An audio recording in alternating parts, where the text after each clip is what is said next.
All right. Hello, everybody. Good day. Welcome to my space. Thank you for tuning in. My name is Maddie Lynn.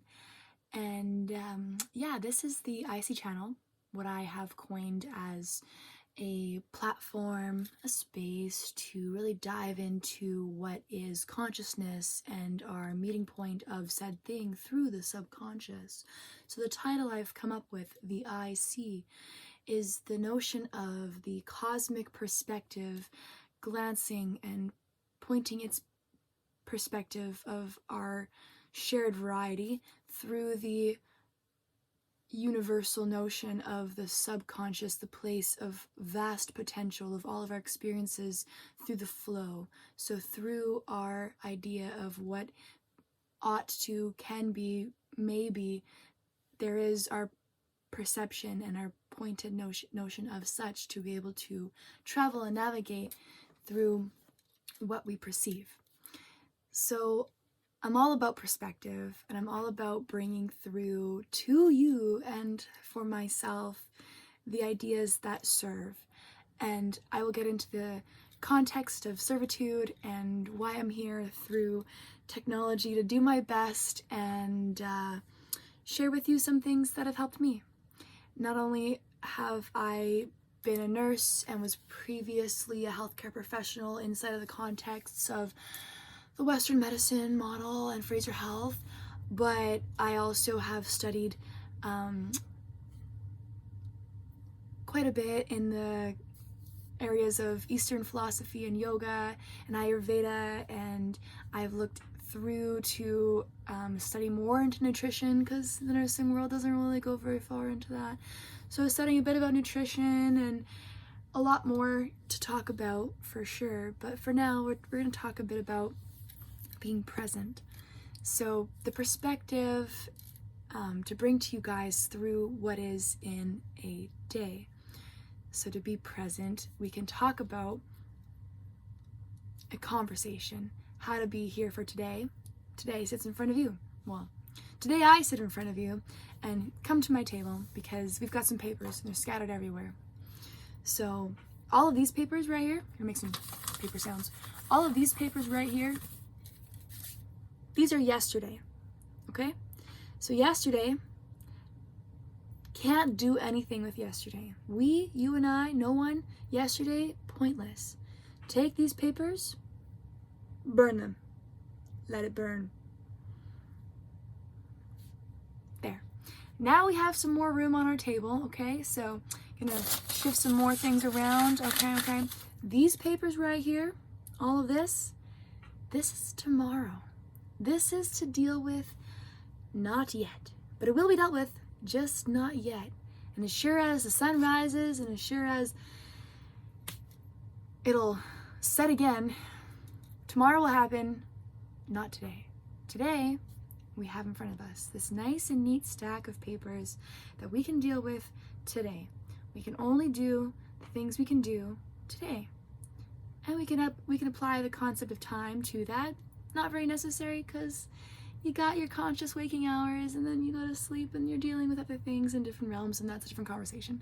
So here we are today, and the perspective that is provided through that little scene is very helpful because the notion of release and the notion of growth and progression towards more and what your life brings to you will bring it to you when you are meant to experience it, and not a minute sooner, not a moment earlier, not a moment prior to when it ought to have happened.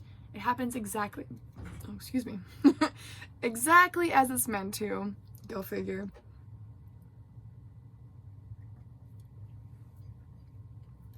So with that being said, I want to discuss a little bit about why we don't, always meet a day with 100%. Why sometimes we struggle and avoid certain tasks of self-care or certain elements of progression of learning, and why we maybe don't even consider certain things that are priority, and why we prioritize other things. why we're stuck in certain patterns and responses, because we haven't shifted into a new frame, a new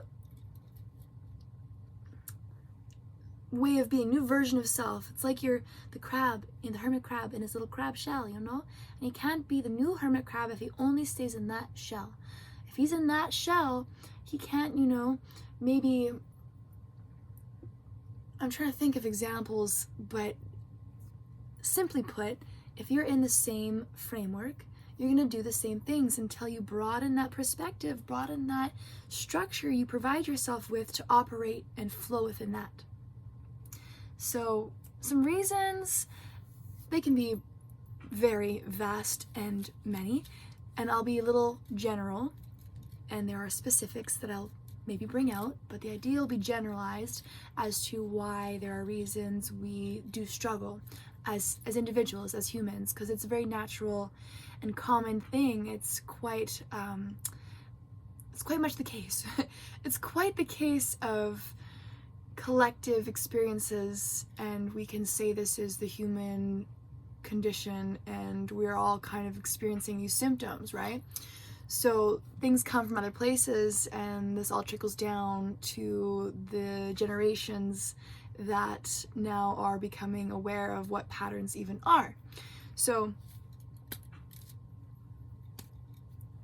reasons. We can call it stress, trauma, impact, fear, pain,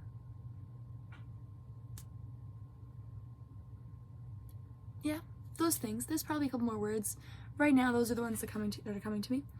So these ideas of experiences that cause reactions in the body that are not enjoyable, not as pleasant or preferred, we don't really like them, and so maybe we kind of avoid dealing with that experience entirely, and we shut off that emotion or that connection to, and that can come from even before we're aware we're doing it. I'll dive into that. So I'm introducing this idea that we don't really like talking about, right? Why? Because we don't really want to deal with it, or not ready to, right? So let's talk about the idea of an impact happening and what that does. So things happen, whatever it may be, will be general.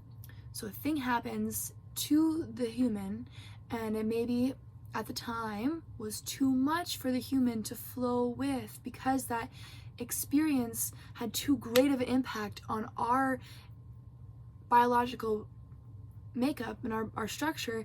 We locked in on it, we froze, we became rigid in response to what was not within our ability and capacity to flow with. So say, for example, it's a car accident and you got rear-ended, or you rear-ended somebody else. You smashed forces with another physical object so intensely that your body was like, what? That just happened? And that flow normally would be at a pace very perceivable, very manageable, and very much digestible. And so the intense impact was way too much for the body to handle, that it just held on to it, so that you then can heal at a different point in your life when you are able to do so, when you're stronger, more capable. There's time. Sometimes things are too fast, right? So these things happen for your body to then deal with later, when it has more understanding, when it can digest it at a full level, because we're always absorbing the information around us and then responding in a way that is within our complete ability to do so. So we grow in that ability to respond. We are evolving to that capacity to do so. The idea even goes to say you swallowed a morsel, right? This is another example. Swallowed a morsel that is undigestible, right? So say it was just, not food, or like a solid piece of bone or something, and you swallowed it, and it sits in your digestive system, and your body's like, I can't do anything about this. What do you want me to do about this? Nothing. I can't. Like, what? So then your body deals with it in a time frame where it can, but maybe it's not digestible, for the example, and it excretes it, but it handled it remove it from the body, and then carry on, right? So the idea of digesting something can be themed as a narrative notion of such. So when something has happened, like a family trauma, very young, it can happen, and the child or people involved don't really know how to understand or digest it. It can take years, lifetime. It can take a lifetime to digest that information, to know where you have issues in understanding why, and the whole perspective around the experience can be colored until you eventually move through it and realize things happen for you to understand the specifics for you as an individual. There's no need to identify as the trauma itself, but the trauma is informing your body. The pain and the suffering or the impact is informing your body for you then to handle, deal with, actually handle, another word was supposed to be said, actually face, so that you can move on, move forward. And like I said, it doesn't always happen day and night. Okay, I want to handle this lifelong childhood trauma. I'm going to deal with it right on, face on, head on, right? And it's going to be done and over with. Well, maybe you've opened the can of worms and you're like, well, that's a lot of worms. Okay, like, Or another beautiful imagery, vision, picture I can give you is the worms are actually inside of you and you have to pull each one out, like, oh, that's not supposed to be in there, oh, that's not supposed to be in there, and that's not supposed to be in there. So dealing with it within the day that you can.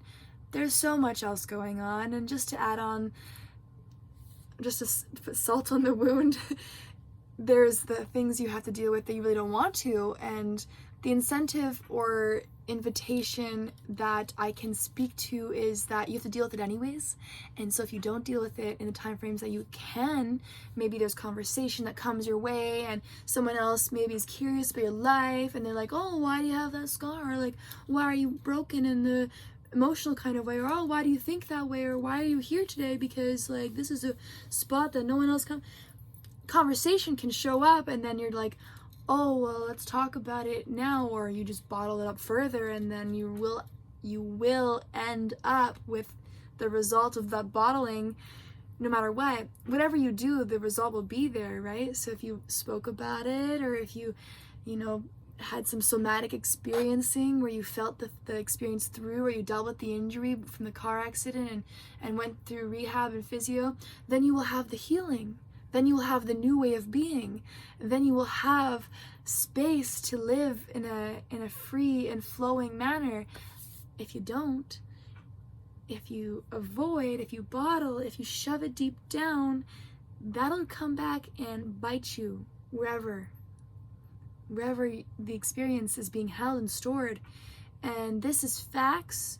This is backed by all of the scientists that talk about anything the body is related to, because the body is wise beyond our understanding, truly, but we can talk about it to whatever extent science and our emotional experiences as humans allows, and so we can talk a little bit about that process itself. And so this one book I will pull out, as well as referencing German New Medicine. Let's talk about that a little bit. There are healing modalities. There are ways to focus on what to do. And just briefly, as a previous nurse in the field of medicine and specifically long-term care, I directly dealt with individuals who did not deal with their injuries or their pain or their trauma when they could, or when they even, had opportunities, and the sadness that they live with, the disparity, the hopelessness, it's palpable. And then that does fall onto other people's shoulders. We carry other people's weight on our back. We carry ourselves here. We help ourselves by supporting ourselves and having confidence to live life and handle anything that throws at us, because we're capable no matter what. Even if there's a curveball, we go, whoa, curveball? Huh, okay. Ready for the next one. Curveball again, no problem. Dodge, dip, catch, whatever. I don't know. There's sports metaphors. the whole point is preparedness is key. Some bit of writing that I wrote down once upon a time about German New Medicine when I was going to dive into studying a little bit. I will read on what I wrote. Nothing in nature is diseased, but always biologically meaningful. All responses from our bodies is within perfect design to signal the direction of imbalance occurring. Biological special programs of nature is the operating system that we've created for survival. For survival, German New Medicine is not only a new paradigm of medicine, new, I don't know when they wrote that, but it's been around. It is also consciousness. It is the awareness that our organism possesses an inexhaustible creativity and remarkable self-healing capabilities. It is the recognition that each cell of our body is endowed with a biological wisdom we share with all of the living world.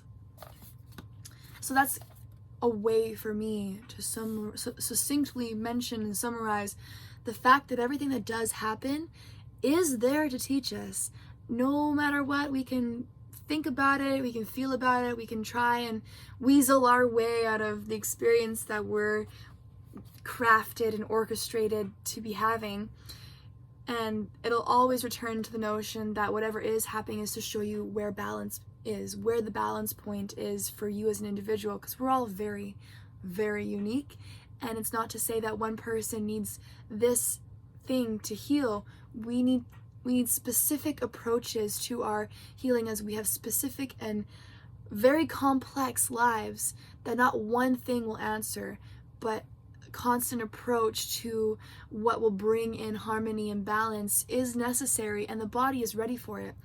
This other book I was talking about does, I was talking through and saying I'd bring up again, it does mention the notion that our cells remember health and healing and being balanced and being within that place. So when brought back to the environment to heal, it'll just do it. When placed in an environment that is healthy and all the surroundings are aligned to the frequency of wellness, then your cells on the biological molecular level will return to that way of being, that state, and heal.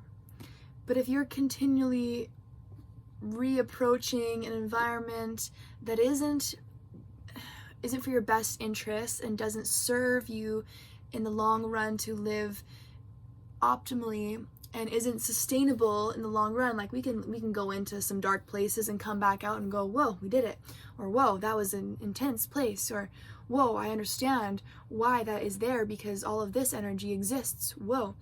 But if we're there and we don't maybe have awareness around it, or maybe we don't have the strength to get ourselves out, or we need outside perspective to really understand how toxic or undesirable that place is, then maybe we will stay there for a little longer than our bodies would want, and maybe somebody can help you get out of that context so they can bring you to a place that'll heal.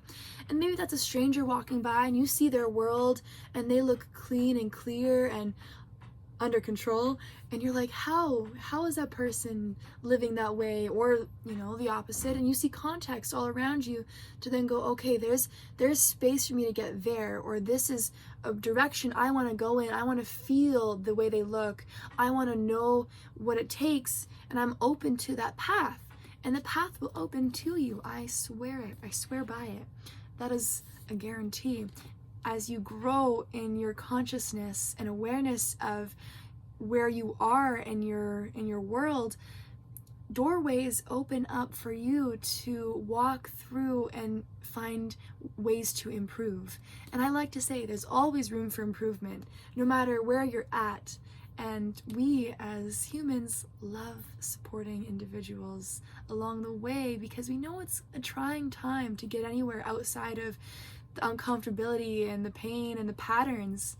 We know that it does require some good energy and some positivity and a smile and maybe a hug that lasts longer than 2 seconds, you know? They say it's 30 seconds, just putting it out there. It's 30 seconds for a hug.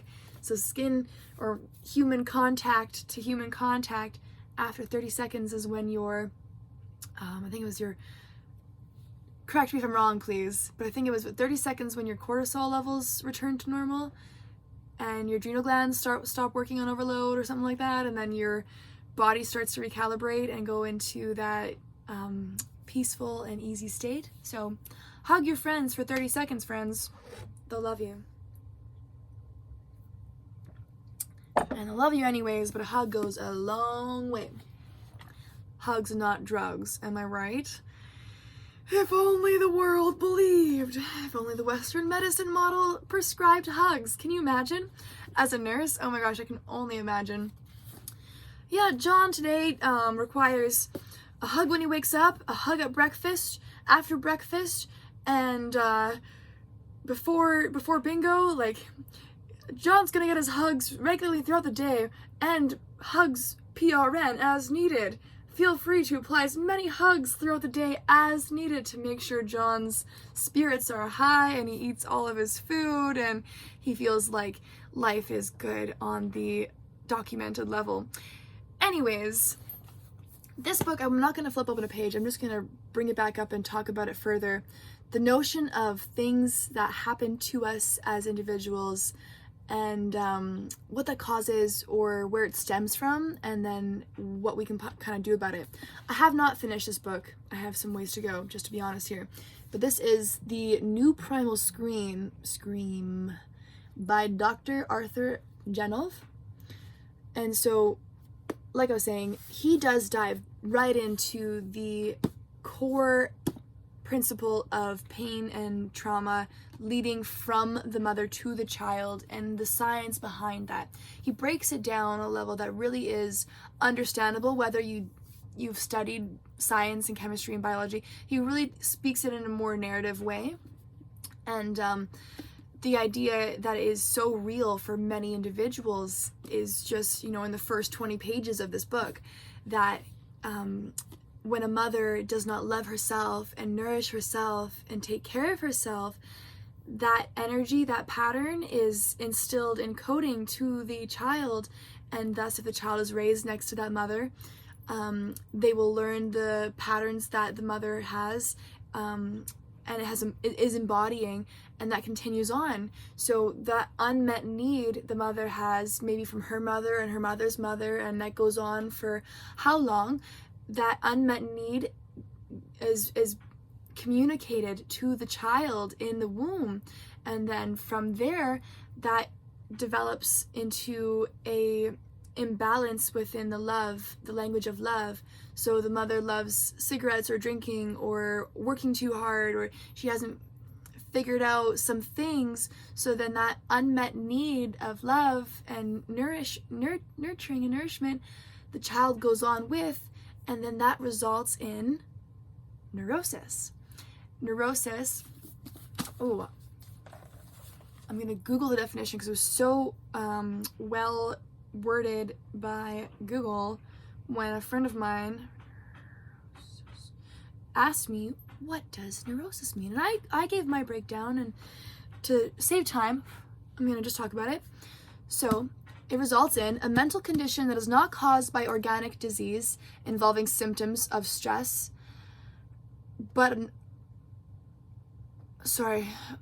a mental condition that is not caused by organic disease and involving symptoms of stress, but not a radical loss of touch with reality. So this includes depression, anxiety, obsessive behavior, and hypochondria, but not a radical loss of touch with reality. So neurosis doesn't mean you're crazy or that you can't handle, you're not functional. Neurosis isn't that you're schizophrenic, or you hear voices telling you that the world's not worth it. Like, neurosis is involving what has gone on to affect your ways of coping and your perception and your perspective of those around you and what the world is there for. And so it really affects our sense of worthiness to receive energy and love, and it affects our choice of directed love. How do we communicate to other people to receive or give love? Do we have wholesome conversations with our friends and our family members, or are we hiding or being overbearing? Are we on one end or the other? Too hot, too cold, too close, too far, right? So this book talks about it, the notion of German New Medicine, saying that, hold on, nothing in nature is diseased, because that word itself is speaking that ease is there, and we're just forgetting, we're just far away. There's nothing that is wrong. Everything that we experience is happening for a very valid reason, and that very much valid reason needs more love, needs more attention, needs more evidence of it being of an existence of a reality, so that then the resolution can come. And sometimes we don't get that direct experience of resolution. The resolution we're looking for is actually in the way of new choices and new actions, because what the past is no longer. So the resolution comes from how you govern yourself and choose to go forward, and ultimately the perspective of why to do so in the manner that you do choose. There's so much beauty that comes from really being empowered with your choice of moving forward in life in the way that does serve, because it's a matter of serving what is the gift of life, serving what's given to you to then go forward. And if you have a hard time, that's all right. It's a matter of how we come back to it, how we return to our lives and really live them. Oh, there's so much beauty. Okay. The way to heal, the notion of impact being too great for the body to handle at the moment, to then handle later. The impact of healing must be equal to or greater than the impact of injury. I'll say that one more time. The impact that we experience, whatever that may be, the impact of healing must be equal to or greater than the impact of injury. And this is a lovely way to phrase it, because we need to feel what that is. Those choices of being different, or going through a physio session or IMS session or counseling or talking about the most traumatic thing that ever happened to us, those are intense things, and those must be felt, and we must connect to that feeling. And so that's kind of what the book talks about. It mentions how through the experience our mothers live, and that then thus being our gift of experience for the child, that experience often results in a disconnect, and maybe even like there are other traumas, continual experiences that fragment us further. So those things may and potentially will happen. And so the emotion is turning, and it's going, well, here we go. This is all the things, and oh my goodness, I don't know what to do about it, because that's a lot. I can't digest it, can't go with it. That's too fast. And so the brain goes, yeah, here we are. No worries. None of that exists. I'm over here. I am just but a head. I don't need to connect to anything down there. Not at all. My head's in the clouds, and it's great up here. So that disconnect is where we get dissociation, and that disconnect is what damages us further, because that emotion needs to be shifted into, like a car shifting in gear. We need to shift into that, but there are, specifics to that emotion. How do we just jump into anger and sadness and disparity? We can't just there we are and think it as so. We gotta bring ourselves into that emotion and allow ourselves to feel it through facilitated spaces and energies. And there are medicines that help us. There are people that are geared for that. There's hypnotherapy even as a word bomb there. There are ways to attach and connect so that we can process it on that level, because that's a level that's needing to be processed. And there are a lot of modalities. We can talk further in the future about modalities that do exist for these somatic experiences. And so I'll just read a little further the idea of resolution. The way to heal neurosis is through resolution. And a child develops without their primal needs being met, neurosis. So to heal neurosis, an unmet need, interestingly enough, it's not through the pathway that caused the pain initially. Like I was saying, this is my book. It's through carving out new patterns of being that restore an individual's sense of security. Love is the basic factor in all needs, and the key to meeting this need for a child is by ensuring the need is met within the mother. And so we can look at that as an individual, the child and the mother, male or female, whoever you are. Maybe we're not in the womb anymore, right? You're hearing this, you're listening to me. So perceive it in a way where you are both. How would you nurture yourself as a mother to a child? And how would a child forgive a mother as well? Lovingly be open to her arms, and embrace her no matter what her struggles were, because that's unconditional love for you, you know? So,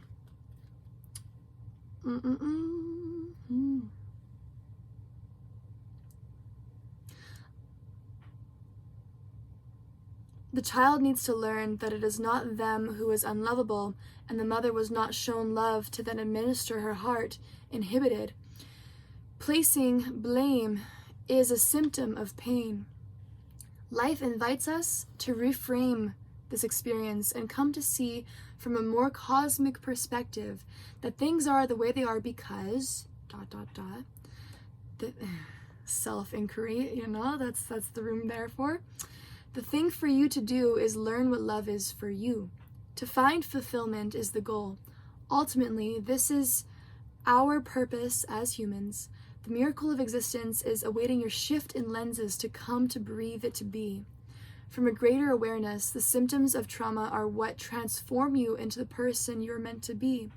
Pain is our greatest teacher and brings us to learn that we are students first and foremost, and the world is our classroom. Once you're ready, your lessons will meet you with ease. So I'm mentioning there, once you're ready, when you're consciously choosing to show up and uncover, unpack. You got your baggage, you know, and there's lots going on in there, and it's got a lot of history for all that it's worth, and you got to unpack it and spend time and then reframe those things so they then serve you in your mission of going forward, because we can only go forward, back, or nowhere. And good luck going nowhere and going back for very long. You could probably do it for a little while, and that's the idea. Is you pause, you know, you take a moment, you look around you and go, whoa, I got here. Here we are. Because, and so pain being our greatest teacher, fact, no greater teacher out there besides pain. I could listen to all the debates and I could argue it as easily as possible. Excuse you. Are you okay? What are you doing? You okay? She's not having a good time. What's wrong, baby?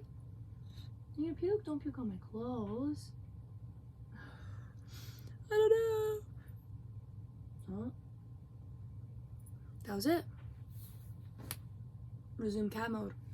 So anyways, pain being a great teacher, maybe she ate too fast. She's little. She can eat too fast, and that's a thing. You okay? Aww. Yeah, I think she's okay. So anyways, pain, greatest teacher, because from that pain-pleasure spectrum, we know when we have too much pain, maybe don't go that way. You know, maybe learn from that. And same simultaneous, too much pleasure is also pain. So that balance point is what guides us and directs us to making decisions that ultimately bring balance. And so balance is key. How do we achieve balance? Long story short, trial and error. Other long story short, history, cycles. And so it does take some time to come into the idea of balance in a physical way, in a mental, emotional kind of way, and in a spiritual kind of way, because there are layers to our being. And like I said, there's lots to talk about. So the issues we have to living within balance are many, and there's only invitation for you to investigate your life and come to terms with what is needing to be let go of and released, so that you may live, more informed from those things, and having that information provide you with space to be a newer and more updated version. And sometimes it does take a bit of encouragement to release things that you're used to just because you're used to them, not because you need to carry them on any longer, not because you even really enjoy it, just because you're familiar. So that familiarity, that's what sometimes keeps us, in loops and repeating things. So a lovely mantra to repeat to yourself is the idea, repeat or evolve. Some things are worth repeating, and I can repeat things, in words and ideas and feelings all the time. And then some things I don't want to repeat ever again. Once was enough, So repeat or evolve, and you can apply that and say it out loud and write it down as many times as you want, because it will help you apply your discernment and gather yourself and your awareness to go in a direction that is best for you. Like I'm saying, nobody can tell you what that is. Nobody can tell you what you need to do. No one can help you live your best self besides you, yourself. Facts. So with an idea of balance, we've come to a list. And so I have it on here as a list, right?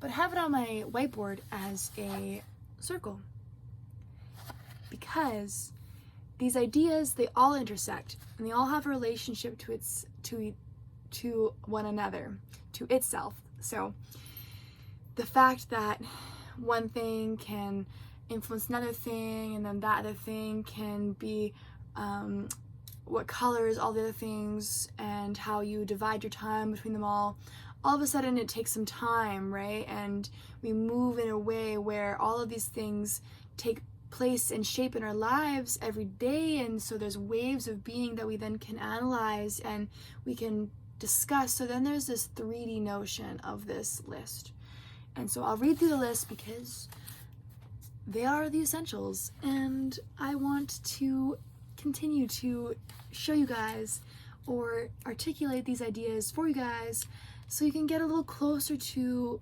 approaching your day and analyzing your ways of being and how you invest your time and resources, so that you can ensure you meet some of these things, because some of these things and all of them help you live a healthy life, which ultimately is sustainable and worthwhile. So, core essentials to living in health: belief in a higher power. And I like that I wrote that one on the top, because belief shapes reality.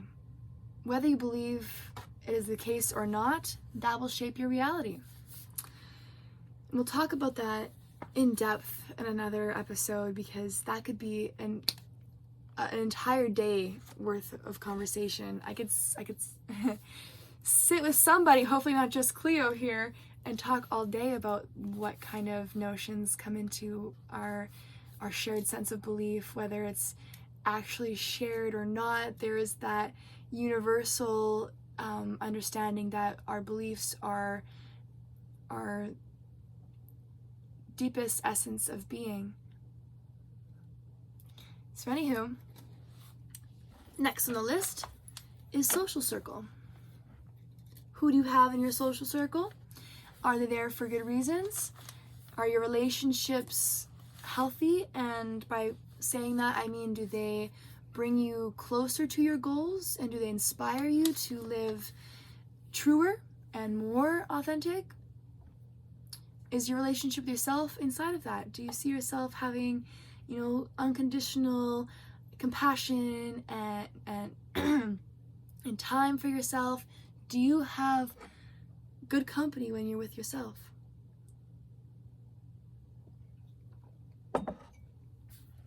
Good questions. Next on the list is purpose. This goes into the categories of day-to-day. So each day you have maybe some errands or agendas or baby steps to getting closer to some of your goals and ambitions. And then overarching that, you have a grand purpose. Your lifetime, your life's mission is go where, do what, feel how, why. So, pardon me, just shifting to try and sit a little bit more comfortably, and then apparently I'm flipping through this one. So much info, always. Anyways, purpose, breath and the relationship to it. How is your breath on that level of inhale, exhale? Do you have a rushed energy to fill your lungs up? And do you hold on to your breath? Do you breathe from just a shallow place? Because that's a very common thing, and as I could tell you my experiences as a nurse, it's pretty much the main factor of dis-ease is the shallow breathing and the energies and emotions that lock us into that. So essential relationship to breath and time spent with it.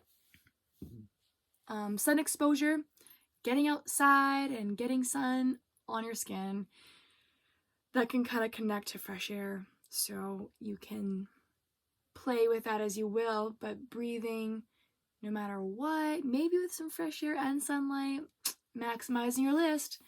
Nourishment and hydration. So this goes into the category of, this category is what we talk about as health on a broad level. People go, what are you eating? What's your diet? And all the conversation around that can be what people are focused on. But if other things in your life aren't ensured, sometimes, that one falls so low on priority because we're not getting our goals met. So we're too busy to feed ourselves. So we eat really conveniently, right? Or it costs too much because we aren't, living within our sense of belief that we can make our reality what it is and there's abundance. So we go back into scarcity mindset that there's not enough, and then there's not enough, so then we go without. Or maybe we are happy with our nourishment level, and we are nourishing ourselves and hydrating ourselves, and we're adequate in that category.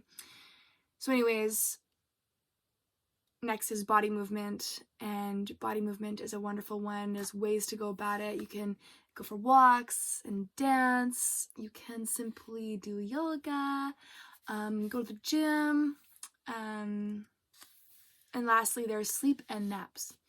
So that can be obviously understood by everybody in this entire universe that we like sleep, love, need, and there has to be balance with the rest of your endeavors and agenda and sleep.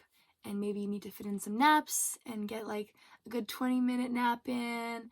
And if you're like me, once upon a time you're taking 3-hour naps back in the day because I didn't limit myself. I was a nurse, and then I'd come home and nap and then go to dodgeball and then wake up and do it again. And naps were my best friend. All I did was work and nap and other things like eat and go back to sleep so anyways, balance is the idea, and waves of said notion are what open and provide significance and understanding and context to the idea of balance, because time and place, right? We need certain things and certain amounts of it at certain times, and then we play maybe a catch-up game, and then maybe there is learning from how to align one day to kind of hit all the notes, right? To fuel your purpose by working hard and being productive, but then going outside, making sure you went outside that day, because is it worth burning out just to say you got the job done? And the story goes on. So I bring up the list. I bring up the notion of the essentials because it's more of a circle, okay? It really is. So the idea of this essentials and the balance idea, the idea of balance and the essentials together, and our struggles to living with that. There are many struggles that I could go on and on and on about, and simply put, those struggles are what show us why to make adjustments and refinements to our aspect of a day, so that we can find ways to heal the ways we used to operate and live within, and find new space to occupy, so that our way of being for our future selves is carved out, because we made time for being this way. So this way is the way that we will be, and that will lead on and ripple out and grow into what is the healing path, because it's not a single moment, though certain moments can be very incredibly impactful and be very concentrated with how much healing does occur. But the truth is, healing takes time. And actually, let me rephrase that. Healing does not take time. Healing occurs with time. So with time and how you show up, how you apply your will is what will result. And the invitation is always to find the balance. And the simple fact of homeostasis, the scientific word for balance, the body's natural state of being is that middle point, that sweet spot. So homeostasis is always what the body's job is. It is always and endlessly effortlessly to get to that balance point. And though you may have the perspective that it's just too far and you've never done this before, or it's too far gone and there's no point and why bother, the truth is the body's trying. So if you assist it by providing it the environment to heal in and structuring ways to bring about improvements and peace and ease in the mental aspect and the physical aspect and the spiritual aspect, your body knows what to do and is going towards that way anyways, until its deathbed, until your last final breath. So the invitation I have to remind you all is that there's always time, only room for improvement. The essentials will help us. And I could keep talking, but I think I talked quite a little bit. Oh, I have one other thing. I flipped open a bunch of pages because there was a few things I wanted to speak on. And this book is wonderful. It's called Awakening the Spine by Vanda Scaravelli. Wonderful lady, and just the perspective of this book is fantastic, and it's just very beautifully composed, a lot of good imagery. And so focusing on attention here, and it is a yoga book, so we're talking about yoga, but yoga should not be a training for body control. On the contrary, it must bring freedom to the body, all the freedom it needs. Yoga should help us to acquire the order in the body that is necessary for it to function properly. Freedom does not mean license, drink, drugs, smoking, sex, or letting the body fool around with its desires. Freedom is order in both body and mind. We must give the body clear directions, as we would a horse, and these should be dictated not by ambition, duties, or reactions, but by a precise and lucid perception of what we feel. If we are sensitive to the requests of the body, it will respond spontaneously in an unexpected, effortless way. We must create a relationship, make friends with our bodies as well as with our minds. Freedom is a state of love. There is no love without freedom. Freedom in Sanskrit means love. When love is expressed totally through a free, healthy, orderly body-mind, there is beauty. So yeah, to tie that into all the things we're talking about, perspective is the key. And when you open up to the perspective that brings you towards the things that are to serve you in your mission of living a balanced and dignified and optimal life path, then there will be space for you to walk that way, and you will endlessly find reasons, and you'll be met by others along their way as well.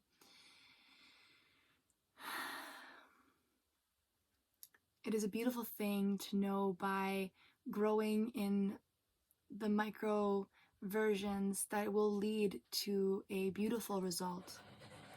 And this is the fact of the matter, that whatever you invest your energy and whatever effort you put forth will result in the way that you have planted. And so it's just a guarantee for you that what you do put yourself into and apply yourself towards, there will be growth. There will be that as the end, or there's no necessarily need to mention end, but that'll come forward. And so stress or, struggles along the way are what apply significance and remind us that there is nothing but conscious choice to grow in ways that we as individuals are in response to, that we as individuals have responsibility for. And so yeah, nothing but more is in store as you implore your consciousness to discover what lessons and perspectives are necessary, because versions of yourself are needing to be shed and grown into so that you can be the person that walks that path, your path, and is able to respond and handle whatever it is that is brought to you. Ultimately, moving through whatever that is can prove to be near impossible, though the truth is you are completely capable of handling anything the world, the universe, has brought forward, because it's all a matter of time.